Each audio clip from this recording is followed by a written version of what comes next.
Bom dia, pessoal. Estou aqui de volta. Estou lendo o livro Os Sete Chefes do Império Soviético, do general de três estrelas Dmitry Volkogonov. Né? O que acontece? Né? Eu estou lendo o prólogo. O que é o prólogo? Prólogo é a mesma coisa que prefácio. Né? Prefácio e prólogo, eles fazem um apanhado geral sobre o que é o livro, entendeu? Eles procuram, tipo, fazer um resumo do que é o livro, né? Introduzir a pessoa, o leitor, sobre o assunto do livro, né? Aí eu estou lendo o prólogo desse livro, os Sete Chefes do Império Soviético, né? E esse Dmitry Volkogonov, ele era um crítico ácido aí do comunismo, né? Ele fala aqui várias coisas, né?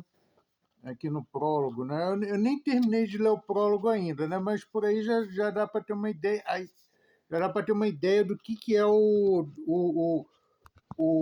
pensamento de Dmitry Volkogonov. Ele diz aqui, por exemplo, nenhum dos sete chefes jamais foi eleito para o cargo pela população. Ué, a União Soviética, a União Soviética, ela não tinha eleição, né? Mas aquilo ali sempre foi assim, desde a época dos czares, né?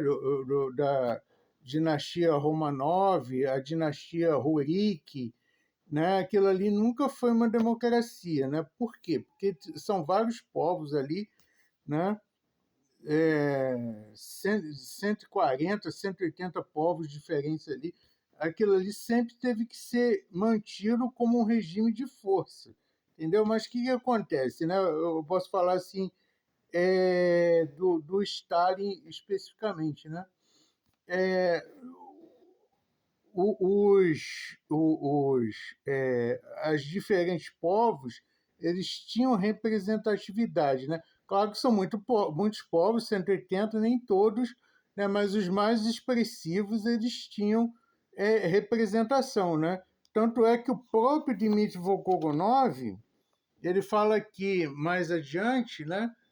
Que todos os chefes vieram das províncias. Nenhum deles emergiu das organizações do partido de Moscou e São Petersburgo. Então, é justamente por isso, né? Para poder, inclusive o Chernenko, né? Que foi um dos presidentes da União Soviética, né?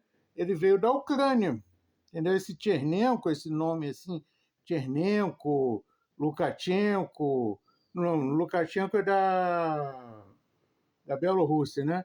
Mas esses nomes assim, eles são, a maior parte, nomes de pessoas da Ucrânia, entendeu? Então, tinha uma representatividade, né? Os diferentes povos tinham uma representatividade. É claro que eu nunca vivi naquele país, né?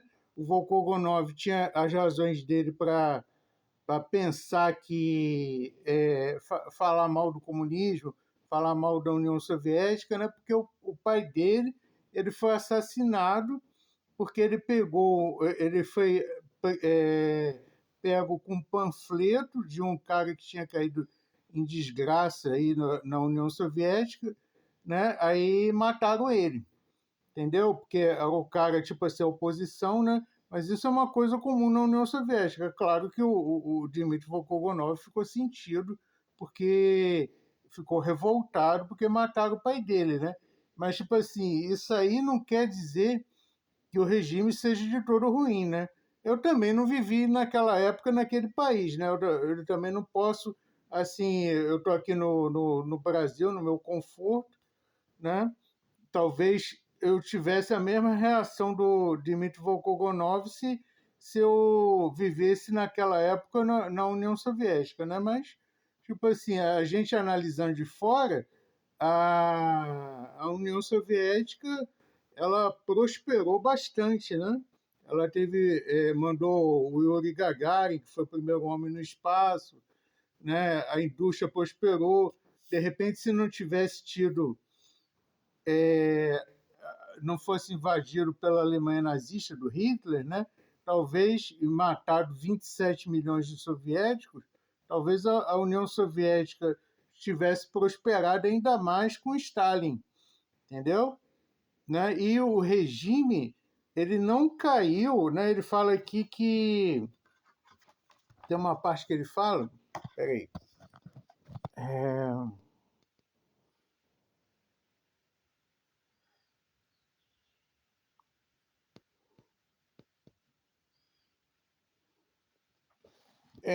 tipo assim, ele fala assim, por 7 décadas do século XX, a União Soviética seguiu a trilha riscada por Lenin. Lenin foi o primeiro presidente da União Soviética, né? Lembra que eu falei que ele foi infiltrado pelo serviço secreto alemão na Rússia do czar Nicolau II? Então, ele foi o primeiro presidente depois da Revolução. Tornou-se uma superpotência militar temida pelo resto do mundo e criou uma poderosa indústria tecnológica, militar e científica, mas fracassou em fazer seu povo feliz e livre. Né? Será que fracassou mesmo ou será que o governo, o comunismo caiu porque ele foi derrubado de fora pelo Ocidente, né? Que a China depois aprendeu com os erros da União Soviética e evitou o mesmo destino. Entendeu? Eu acho que aquilo ali foi derrubado a partir de fora, né? Porque o Gorbachev, ele, como o comandante Robson diz, ele se encantou com o Ocidente, ele fez viagens para o Ocidente, tal, se encantou com aquilo ali, né? E quis afundar a União Soviética. Acho que é basicamente isso aí. Depois a gente bate mais um papo sobre o livro do Volkogonov. Um abraço para vocês aí.